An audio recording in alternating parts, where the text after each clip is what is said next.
Let me get this straight. Alexander the Great conquered most of the known world by age 30, but couldn't conquer his own rage and alcoholism. I study the greatest leaders in history to understand power, and somehow the most powerful men were often the most broken inside. Sounds like a cruel joke, right? But it's not irony, it's psychology. Carl Jung called it the shadow of the king. Let's break it down. Think about it. Alexander literally redrew the map of civilization, but died drunk and paranoid at 32. Napoleon reshaped Europe, then ended up exiled on a tiny island, bitter and alone. Even modern titans like Steve Jobs build empires while being notoriously difficult to work with. What's going on here? Jung discovered something profound about masculine power that most men completely miss. He called it the inner king archetype, and here's the kicker. Every man has one, but most guys are walking around with their inner king either completely asleep or worse, turned into a tyrant. See, Jung wasn't just some guy theorizing in an armchair. He spent decades studying the human psyche, and he noticed that certain patterns, archetypes, show up across every culture, every time period. The king archetype is one of the most powerful and dangerous. Picture your psyche like a medieval kingdom. Most men are running around as peasants in their own minds, taking orders, reacting to whatever happens, never really leading their own lives. But deep down, there's a throne room, and on that throne sits your inner king. Now here's what's actually happening when your inner king is healthy and awake. You make decisions from a place of calm authority, not desperate reactivity. You protect what matters without becoming possessive or controlling. You can handle criticism without crumbling or lashing out. People naturally look to you for direction, not because you demand it, but because you embody stability. But when your inner king is wounded or immature, that's when you get the shadow side. The Tyrant King thinks power means domination. He bulldozes over others, demands constant validation, and throws tantrums when he doesn't get his way. Sound familiar? This is the guy who screams at customer service reps, who needs to win every argument, who can't handle anyone questioning his authority. Then there's the weakling king, the opposite extreme. This guy has abdicated his throne entirely. He can't make decisions, constantly seeks approval, and lets others walk all over him. He's so afraid of being seen as toxic or aggressive that he's neutered his own power completely. Both of these are shadow manifestations of the same archetype, and both are absolutely miserable ways to live. So how do you awaken the true inner king? Jung had a fascinating insight about this. He said the king archetype has four essential qualities that, when balanced, create what he called sovereign consciousness. First, sacred order. A real king doesn't create chaos, he creates structure that serves life.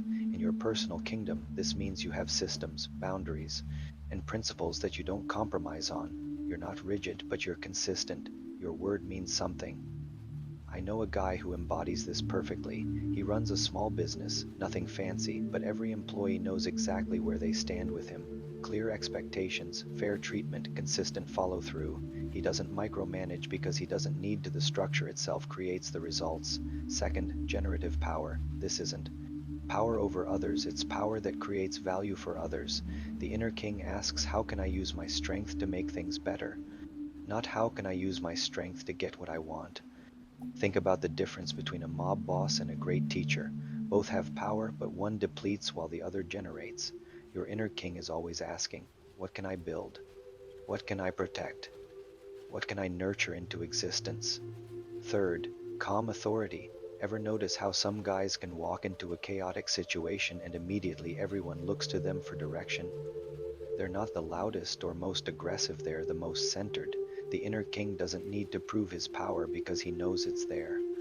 This is probably the hardest one for modern men because we've been taught that authority means either being an aggressive alpha or a people-pleasing beta. But Jung discovered a third way, the centered masculine. He's decisive without being harsh, confident without being arrogant. Fourth, sacred responsibility. This is the big one. Your inner king understands that power without responsibility is just destruction waiting to happen. He takes ownership not just for his actions, but for his impact on the people in his sphere of influence. This doesn't mean you're responsible for other people's feelings or choices. It means you recognize that your energy, your decisions, your presence affects the people around you, and you take that seriously. Now here's where it gets really interesting. Jung noticed that most men get stuck because they try to claim the king's power. Without accepting the king's responsibility, they want the authority without the accountability, and the universe has a funny way of humbling guys like that. Remember Alexander? Classic case of immature king energy. Incredible strategic mind, unmatched courage, natural leadership ability but zero emotional regulation. He could conquer armies but couldn't conquer his own impulses. His inner king became a tyrant and it literally killed him. But what about the guys who get it right? Think about someone like Marcus Aurelius, ruled the most powerful empire in history, but his private journals, the meditations, read like a man constantly working on himself, questioning his motives, trying to become worthy of the power he held. That's mature king energy. Or look at someone like Denzel Washington. Watch him in interviews. There's this quiet confidence, this sense that he knows who he is and doesn't need to prove it. He commands respect without demanding it. Classic inner king. So how do you activate yours?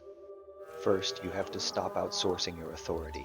Every time you wait for someone else's permission to make a decision about your own life, you're telling your inner king to go back to sleep.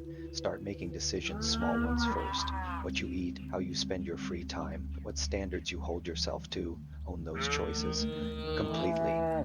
Second, identify your kingdom. What's your sphere of responsibility? Maybe it's your family, your business, your craft, your community. The inner king needs something to rule over, not people to dominate, but a domain to steward. What are you the guardian of? Third, face your shadow. Jung was obsessed with this idea that we can't integrate what we don't acknowledge. Most men have either rejected their aggressive, competitive, dominant impulses entirely, or they've let those impulses run wild. Neither works. You have to own the fact that you have the capacity for both creation and destruction. Then choose consciously. Here's a practical exercise Jung would have loved. Start paying attention to when you feel powerless versus when you feel authentically powerful. Not fake powerful like when you're trying to control something you can't control. Authentically powerful like when you're acting from your values regardless of the outcome. The difference is crucial. Fake power says I need this to happen for me to be okay. Real power says I'm okay regardless of what happens, so I can act from wisdom instead of desperation. And here's the thing most self-help gurus won't tell you. Awakening your inner king isn't about becoming more aggressive or dominant. It's about becoming more conscious. The king archetype is fundamentally about conscious leadership of yourself first, then of whatever domain you're responsible for. Jung believed that every man has to make this journey from unconscious power to conscious authority, and the world desperately needs men who have done this work, because unconscious masculine power is destroying everything, while conscious masculine power creates and protects life. After finally understanding how the inner king actually works, I started wondering, what about the other archetypes Jung identified? Because here's what's wild, the king is just one of 4 masculine archetypes, and they all have to work together for a man to be fully integrated. But that's exactly what makes this so powerful.